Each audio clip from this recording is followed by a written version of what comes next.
In the heart of the Arabian Peninsula, in the year 570 CE, a child was born who would change the course of history. This is the story of Prophet Muhammad, peace be upon him, the final messenger of Islam. Before the birth of Prophet Muhammad, Arabia was a land of tribal loyalties, idol worship, and constant warfare. Yet, amidst this darkness, the city of Mecca held a sanctuary, the Kaaba, which would soon be the center of a new era in human history. Born into the noble Quraysh tribe, Muhammad was an orphan by the age of 6.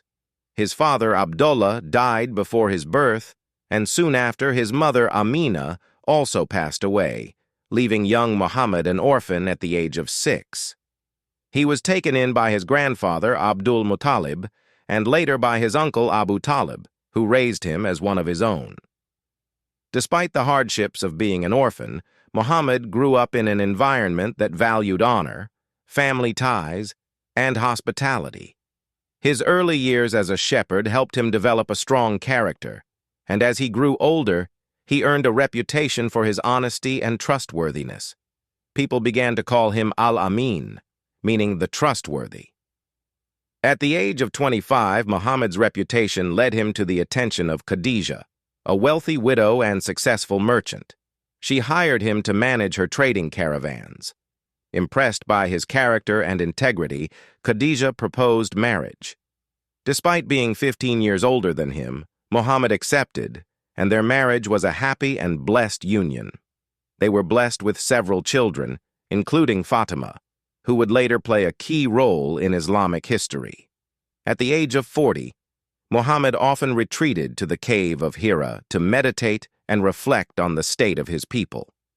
One night, during the month of Ramadan, the angel Gabriel appeared before him with a divine message. "Read, in the name of your Lord who created." Muhammad, startled and fearful, replied, "I am not a reader," but Gabriel persisted. After receiving the message, Muhammad hurried home, trembling, to his wife, Khadijah. "Fear not, my husband. You are a man of truth and integrity. This must be a message from God." Khadijah became the first to embrace Islam, believing in the oneness of God and the prophethood of her husband. For 3 years, Muhammad preached Islam privately, gaining a small group of followers. The message of monotheism, equality, and social justice, however, soon brought him into conflict with the Quraysh leaders who saw it as a threat to their power and the traditional idol worship of the Kaaba. The Muslims faced severe persecution, and many were tortured for abandoning their ancestors' faith. Some of them were forced to migrate to Abyssinia, where they found refuge under the Christian king. In 622 CE, the situation in Mecca had become unbearable. The Muslims were subjected to boycotts, abuse, and violence. That year, Muhammad was invited to the city of Yathrib, later known as Medina, to resolve tribal disputes.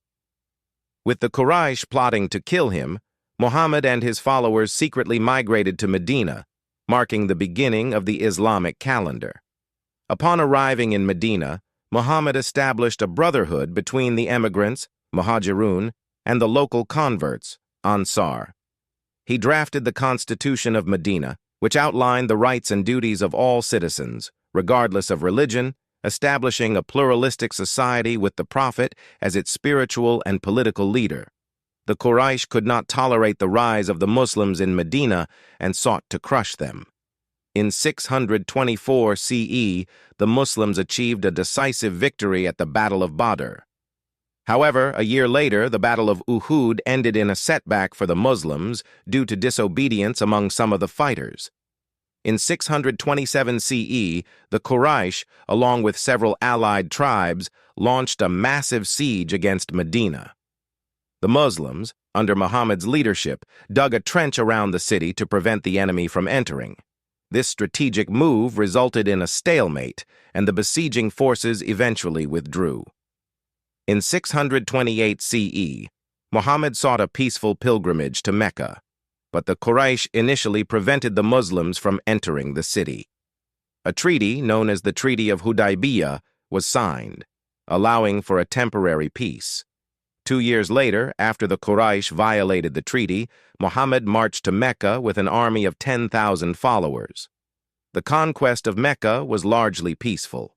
Muhammad forgave his former enemies, offering them amnesty. The idols were removed from the Kaaba, and the sanctuary was rededicated to the worship of one God. In 632 CE, during the farewell pilgrimage, Muhammad delivered his final sermon on the plains of Arafat. He emphasized the equality of all people, the rights of women, and the importance of justice and morality. O people, listen to my words. Know that every Muslim is a brother to every Muslim, and that you are one community. No Arab has any superiority over a non-Arab, nor does a non-Arab have any